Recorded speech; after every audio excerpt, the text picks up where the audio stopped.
¿Qué tal? ¿Cómo están? Buenas noches, bienvenidos al Bote Pronto de este miércoles. Sigue y en Estados Unidos mucho más, pero las respuestas mexicanas también. El asunto de hoy en Estados Unidos tiene que ver, por una parte, migrantes, pero sobre todo con drogas. La DEA, porque ha tenido un par de apariciones públicas por ciertas cosas que ha sacado claramente. La DEA está armando toda una estructura para combatir el fentanilo. Pero eh, Héctor Aguilar Camín y yo coincidimos en algún momento de la semana recordando a Alejandro Ope y las cosas que había escrito en Nexos. Y comentábamos, Héctor y yo ahorita, como, pues sí, tenía razón Alejandro, las cosas se repiten y si se repiten van a tener los mismos resultados con diferentes nombres de la droga, con diferentes nombres de países. Porque ¿quién es el malo para la DEA, Héctor? Empieza a ser la lógica de que siempre hay malos para la DEA, ¿verdad? Y siempre fracasan acabando con ellos. La primera cosa que no ha cambiado un ápice es que todo el problema está fuera de Estados Unidos.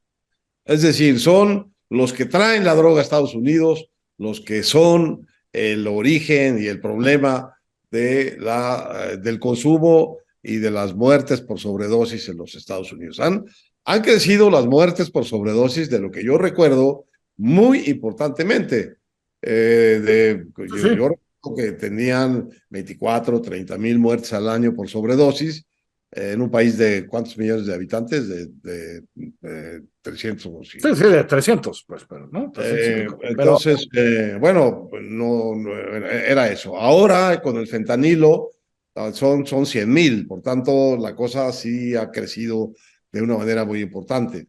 Pero en la lógica de la DEA, cuya directora hizo una exposición que reporta muy bien, por cierto, nuestro diario hizo una exposición en un instituto en California.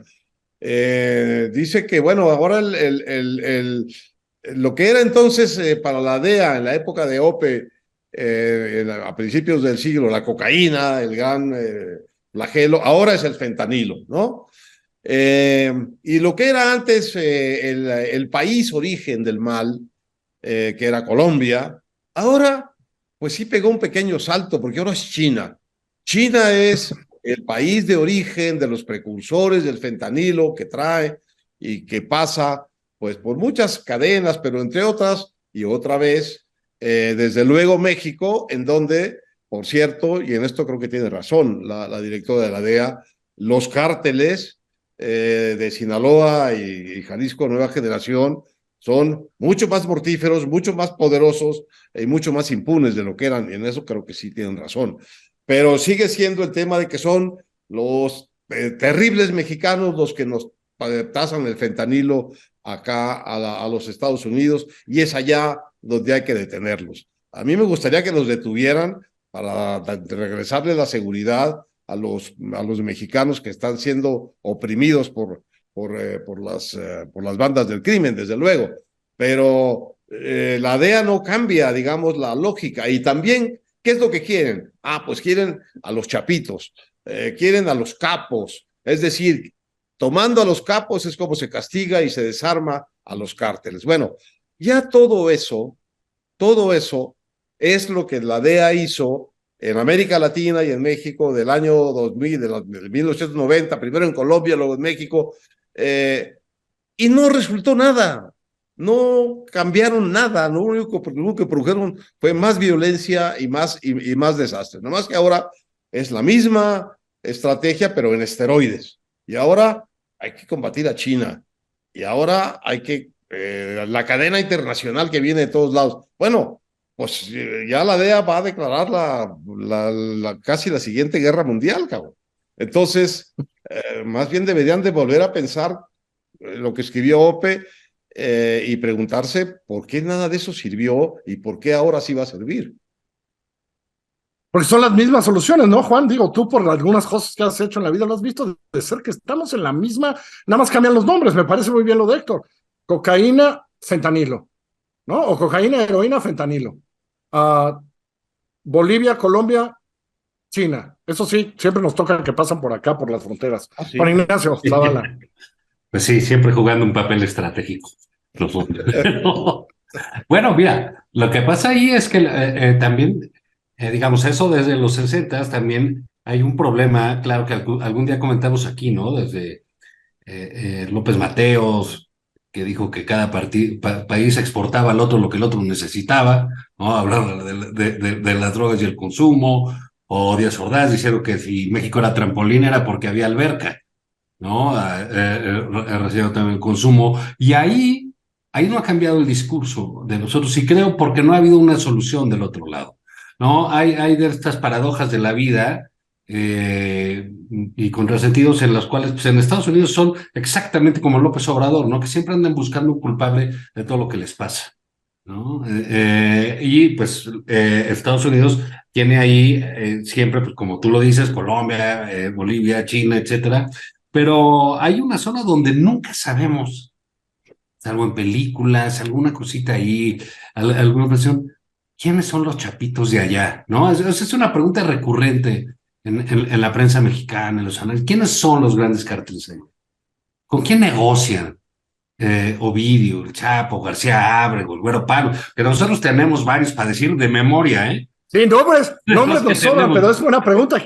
¿Cuáles son los nombres del otro lado, no, Sí, Juan? sí, nosotros no necesitamos googlear para aprendernos todos los que hemos oído de Caro Quintero y Don Neto a la fecha, ¿no? O sea, llevamos en los hijos de Ovidio, si Dios quiere, pues vamos a hablar pronto de los nietos del Chapo y seguiremos nosotros aquí, pero de allá no sabemos nada y vemos cómo sí el consumo ha sido una cosa que ha ido evidentemente cambiando. Ustedes hablaban de la cocaína ahora y tenemos el asunto del fentanilo donde, mira, al parecer esta guerra, pues, digamos, al final la tienen que librar un poco los Estados Unidos adentro, ¿no? Porque en su búsqueda de enemigos, cuando tú ves el análisis de las drogas, lo que dan, pues, también lo primero que te salta es que dicen, no, entonces los primeros consumidores son los afroamericanos o son los latinos, los hispanos, entonces están siempre a la búsqueda de ese enemigo, incluso entre los consumidores. Entonces, creo que el mapa siempre estará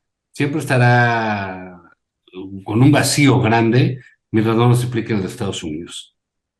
Ahora, tenemos que recordar el origen también estadounidense de la guerra contra las drogas, y es una campaña electoral, y es la campaña electoral del entonces candidato Richard Nixon, que estaba siendo candidato republicano de frente a una, digamos, época dorada demócrata, que fue toda la época de la gran sociedad de Johnson, toda la época de las reformas de los derechos civiles, y andaba buscando como loco un tema con el cual combatir exitosamente digamos, esta era demócrata de los derechos civiles y la gran sociedad. Y encontró el lema muy americano también de la ley y el orden. Vamos a establecer un gobierno de ley y orden, porque vean ustedes el desastre en que se han convertido los proyectos de vivienda demócratas en las grandes ciudades. Son nidos de adictos. Y también era como ahora sí que apelar a los conservadores por la explosión del movimiento hippie lleno de marihuana. Lleno ¿no? de marihuana. Y el conservadurismo dijo, esto les va a encantar cuando les diga contra las drogas, porque miren estos marihuanos que cantan rock and roll y se tiran ahí y no hacen nada, ¿no? Era toda una cosa política electoral, ¿no? Bueno, y triunfa.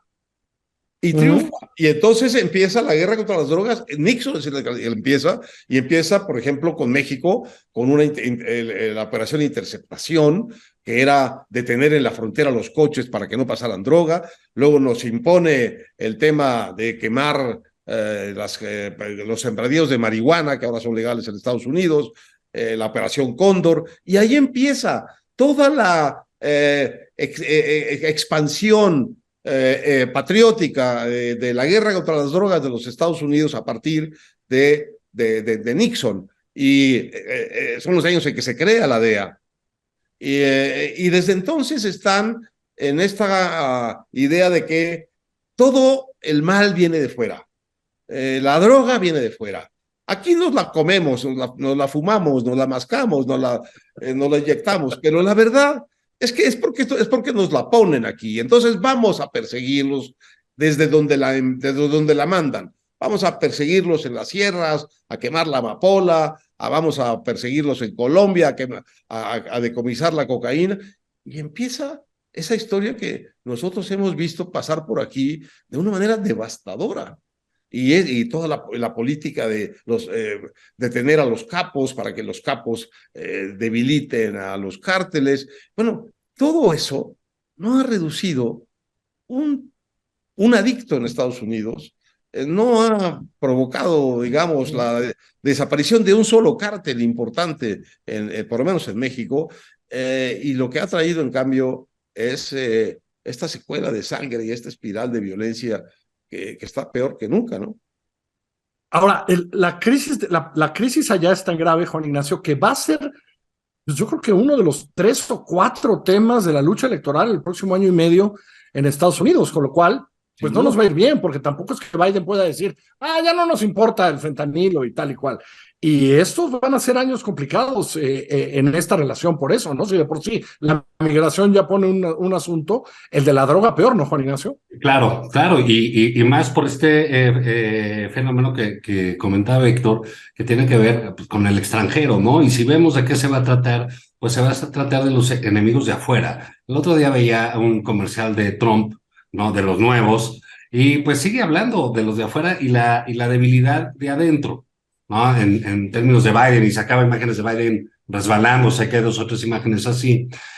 Y eso, por supuesto, que va a enfocar hacia nosotros, ¿no? Porque al final del día, como ya lo hemos dicho, pues todos los malos son de afuera, o es el Marielito que llegó de Cuba e inundó de coca a Miami, o son los italianos que vendieron la heroína, o son los mexicanos que están permanentemente distribuyendo la droga, y no hemos sabido qué pasó. Lo que sí sabemos ahí es que, por ejemplo, en este afán de prohibir toda la marihuana, pues ahora si quisieran acabar con ella tendrían que ir casa por casa en Colorado y en Florida para decomisarla, ¿no?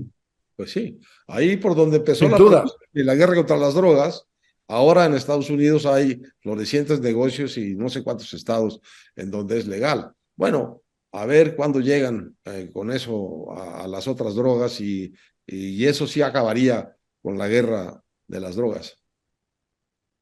Legalizarlas. Héctor, Juan Ignacio, se nos acabó el tiempo, pero yo creo que vamos a estar hablando año y medio. La DEA está así, vienen elecciones y no hay manera de pararlo. Gracias, Héctor. Gracias, Juan Ignacio. Hasta luego. Muy buenas noches. Luego, Todos.